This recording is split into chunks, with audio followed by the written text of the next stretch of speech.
Assalamualaikum warahmatullahi wabarakatuh. Salam jumpa, salam sejahtera untuk Anda semua para pemirsa Arah 9 Channel. Kali ini tampak di belakang saya adalah pusaka-pusaka leluhur bangsa kita. Itu artinya saat ini saya berada di studio pusaka Ki Cokro Santri dan saya akan menemui pemiliknya untuk mengulas salah satu dari pusaka koleksi Ki Cokro. Seperti apa? Kita temui beliau. Nah, para pemirsa sekalian, saya telah bersama dengan empunya studio pusaka. Empunya, artinya yang punya dong. Dan ternyata untuk belajar pusaka itu tidak mudah, bikin mumet karena bukunya setebal martabak ini. Ini baru satu, pemirsa. Ini ada berapa ratus rancang bangun pusaka. Wow, jadi ingat kalau di pondok dulu ngamalin. Ini masih buku dapur. Buku dapur. Belum lagi nanti buku ada pamor. buku pamor. Jadi kalau kita ngapalin qala Muhammadun huwa ibnu Maliki itu 1000 bait ya. Ini 1000 bait lebih juga. Artinya apa? Bahwa semua ilmu itu ada tantangan masing-masing dan tentu ada literasi yang perlu kita pakemi. Iya. Dan alhamdulillah masih ada orang kayak Ki Cokro ini, jenis makhluk kayak Ki Cokro yang nyantri di Tebu Ireng Bula, tetapi di sini ngajinya pusaka. Harus ada yang seperti itu gitu ya. Karena ternyata seperti yang kemarin kita bahas kan, di pusaka itu ada guratan kalimat yang sangat luar biasa. Masya Allah. Dan pesan tersirat. Jadi Ki Cokro itu sakti. Membaca satu bilang pusaka ternyata ada banyak bacaan di situ. Sekarang kita mau bahas pusaka. Nampaknya di depan saya ini sudah tampak keren banget ya pemirsa. Keren banget. Silakan Ki. Siap. Bismillahirrahmanirrahim. Dari warangkanya ini timoho atau timoho. Kayu bahan baku kerangkanya itu namanya timoho. Nah, lalu kemudian ini ada totol-totol. Totol. Nah, sebetulnya pada dasarnya, inilah seni. Kalau di kayu yang sesungguhnya begini ini mungkin sebagian orang menganggap afkir atau cacat ya. Nah, tetapi oleh sudut pandang estetika seni, itu menjadi sesuatu, malah menjadi nilai lebih dan jadi lebih mahal. Gitu ya. Disitulah nilai seni ya. Betul. Saya buka ya. Bismillahirrahmanirrahim. Wow, subhanallah, para pemirsa ngecer banget men. Ini bisa dijelaskan Ki, nama pusakanya apa ini? Dapurnya apa? Dapurnya dari rancang bangun yang ada di sini ada ripandan kecil. Ripandan itu apanya? Gereneng? Ya, semacam bagian dari gereneng ya? Kecil. Makanya disebut ripandan seperti duri. Lalu kemudian di sini ini ada tikel alis ya. Saya raba dikit kalau nggak salah. Ada tikel alis, di atasnya, di bawahnya kembang kacang atau sekar kacang, lalu kemudian ada lambe gajah, rangkap kalau masalah juga. Nah, terus kemudian ini agak samar-samar, ada sogokan. Di sogokan ya, mungkin dari baliknya di sini ya. Sogokannya bolak-balik kan? Ya, ada sogokan satu, terus bawahnya langsung ada apa namanya ini, pejetan. Pejetan itu semacam cap jempol beginiin ya. Betul. Terus yang paling menonjol looknya ini ada simsalabim 11.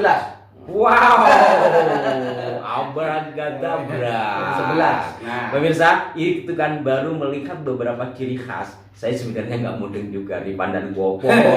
Tapi ada ciri khas yang disebut di pandan, ada gereneng, ada pejetan, ada lambe gajah, ada tikel alis, ada kembang kacang. Itu bagian dari nama-nama apa namanya, rincian dari berbagai pusaka. Maka itu agak ribet kalau apa. Metodologi untuk menentukan ini dapur apa, kita harus mencermati rincian tadi.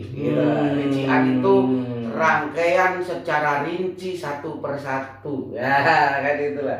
Itu akan mempermudah karena pusaka itu kadang bilahnya itu konstruksi bangunannya itu mirip-mirip. Iya.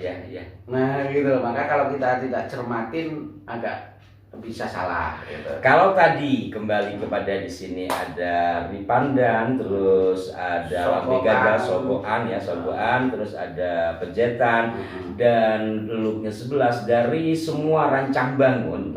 Ini pusaka ini dinamai apa? Ini santan, the santan,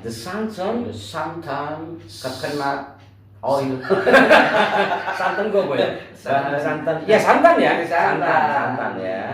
Saripati kelapa itu. Saripatinya kelapa. Santan. Oke.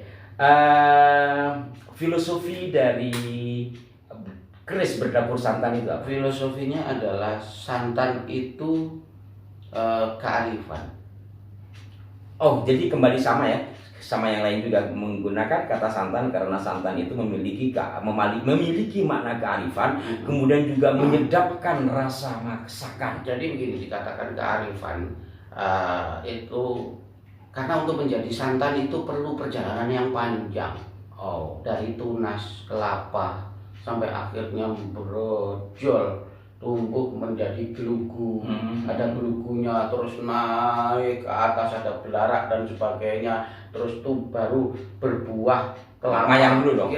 Mayang, ya kan, dari manggar mayang, terus kemudian baru cengkir. Dari cengkir kemudian sampai kenceng oleh mikir kan gitu ya, lurus, akhirnya berbuah cengkir itu jadi buah kelapa. Buah kelapa akhirnya tidak semakin ada, itu pun dari muda. Terus jadi kelapa tua, saat menjadi kelapa yang tua itulah nanti buah di dalam kelapanya itu menjadi bisa mengeluarkan santan apabila diolah. Secara simpel hidup ini penuh dengan liku-liku. Asam garam perlu dilalui, tidak semudah membalikkan telapak tangan. Ada ujian, ada kebahagiaan, ada tangis, ada tawa. Apalagi di Indonesia banyak banget ujiannya gitu. Ya kan, anak Bakar Nusa aja ada ujian kenaikan tingkat, ujian masuk sekolah, ujian PNS. Nah, tapi itulah yang akan menjadikan proses pendewasaan diri. Maka itu dalam sebilah pusaka yang disebut santan ini mengajarkan hal itu, kedewasaan dan kesabaran. Jadi kalau sabar dengan realitas. Jadi kalau semua apa yang kita inginkan terwujud, maka kita tidak akan pernah belajar untuk ikhtiar. Kalau semua doa yang kita panjatkan langsung kun fayakun jadi, maka kita tidak akan tahu rasanya bersabar. Keren gak? Luar biasa. Itulah pemirsa bahwa seringkali orang melihat pusaka itu lebih kepada hal mistik dan klinik, yang ternyata dalam pusaka itu mengajarkan banyak hal dari makna filosofi yang terbersih di dalamnya. Secara singkat berarti pusaka santan ini mengajarkan kita untuk berproses di dalam hidup dan kematangan hidup, kemudian menjadi penyedap kehidupan, barangkali seperti itu ya, karena dewasa menyikapi keadaan pada akhirnya. Apa? Nah, arif ya? Iya, arif, bijaksana dalam melaksanakan dalam mengarungi kehidupan. Jadi semakin dewasa, semakin tua, makin berusia kan gitu ya. Semakin matang. Itulah filosofi dari pusaka berdapur santan. Itu filosofinya. Kalau tuahnya, dorongan doanya berarti pada dasarnya lebih pada sisi spiritual. Maka nanti tadi diibaratkan kelapa yang sudah tua dan nyantan punya saripati, maka saatnya engkau belajar membenahi diri, mendewasakan diri untuk kemudian nanti bermanfaat kepada sekeliling. Ini lebih yang lebih mudah. Ini juga mungkin bisa bermakna bagi orang-orang yang mudah bimbang. Bintangnya Libra. Itu cocok pegang pusaka santan. Kak, ini tadi bicara dapur ya, kalau ini ada apa jenenge iki? Dikelalis itu. Aman sih? Ini secara pamor. Pamornya sih kayaknya karena kalas sedikit gitu. Kalau enggak nyemongko ya nyana ya, Semana. Artinya apa namanya? Semana itu mempermudah relasi. Oh iya. Mempermudah relasi, hubungan dan sebagainya. Ini cocok bagi pembisnis yang bimbang ini. Artinya sebagai sebuah sarana dengan makna filosofi dan daya yoni yang di dalamnya. Berikut juga pemaknaan semana itu humble. Iya. Familiar. Mudah bergaul. Dan mudah diterima juga. Betul. Demikian pemirsa, pusaka berdapur santan dengan pamor nyana atau semena, dan diperkirakan ini dibuat pada era Majapahit ya. Kalau dari dari rancangannya ini sepertinya ini dibuat di era Majapahit.